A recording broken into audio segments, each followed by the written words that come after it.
What's happening, Faith students? Last night we had another awesome night in the book of Daniel in Faith students. We opened up to Daniel chapter 6, and what we saw in Daniel chapter 6 in the first 3 verses is where Daniel has now moved from someone that was brought in captivity into a completely other land, another nation, and now the third king that he's been under is ready to give him the entire kingdom because Daniel distinguished himself by his exceptional qualities. Now, what we did last night is we talked about what those qualities were. We identified that I believe there's 4 qualities that Daniel showed throughout the book of Daniel and throughout Scripture, honestly, that we can now apply to our lives, not just as students in school, but really any age. And it's these 4 qualities. It's that we're going to choose to love God. We're going to love people. We're going to pursue excellence, and we're going to choose joy. Now, last night, if you were with us, we focused on loving God. As I was preparing the message, I was ready to talk about all 4. Loving God, loving people, pursuing excellence, and having a good attitude. And I found that I could not get past the simple fact of loving God. We talked about 3 ways that we can love God better. Way number 1 is to develop your closeness with God.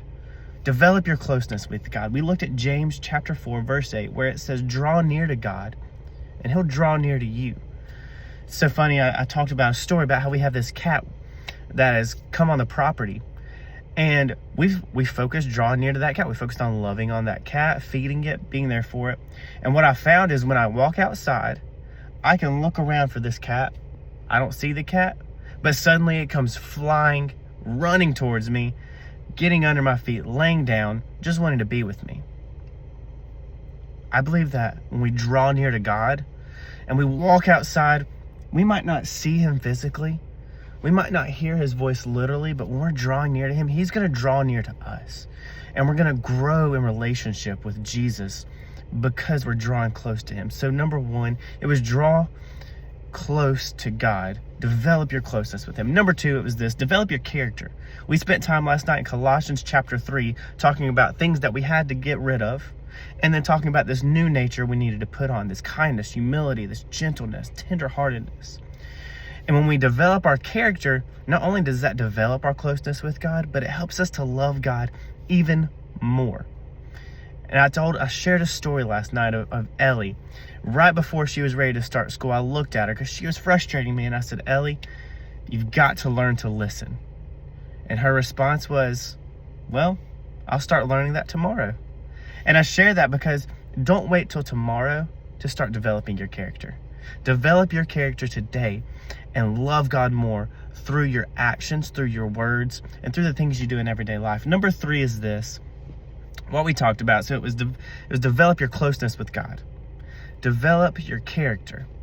And then it was this: develop your calling. And I talked about how if you're good at sports, get better. Train, practice, go even harder. If you love art, work on ways to draw better. If you're intelligent, man, open the books, study, pursue intelligence, pursue academics, pursue the things that God has given you. But instead of just adding God to those things, instead of just saying, hey, I'm good at this, I'm going to add God to it. No, instead, bring and surrender those gifts, those talents, bring and surrender those to God. And watch then what God will do in your life as you develop your calling and use your gifts, use your talents for the Lord. And then finally, what I talked about is I asked the final question of, man, what does it mean to love God? And I began to share my story of when I was in middle school, when I was in youth group, when I was in high school, and how I thought that, man, if I just came to church, if I just brought my Bible to school, if I sometimes talked about Jesus, if I drew the line and got as close as I could to sin, but didn't cross that line, I thought, man, I was a good person. I loved God. And the truth is that I was the furthest thing from loving God. Now, I'm not going to share the whole testimony, the whole story with you here. You should have been with us last night and you would have heard it. But what I'll say is this: we make loving God a lot more complicated than I believe it is. What I suggest is taking 15 minutes of your day, just 15 minutes. Start with 15 minutes. Spend 5 minutes in worship, 5 minutes in prayer, 5 minutes in the Word. And watch how your life begins to change as you begin loving God more. Faith students, we love you so much. We can't wait for next week. I encourage you, invite your friends, share this video, get it out to the people, get it out to your friends, and let's just begin to love God more every day as we pursue Him and we try to be more like Him. Love you guys.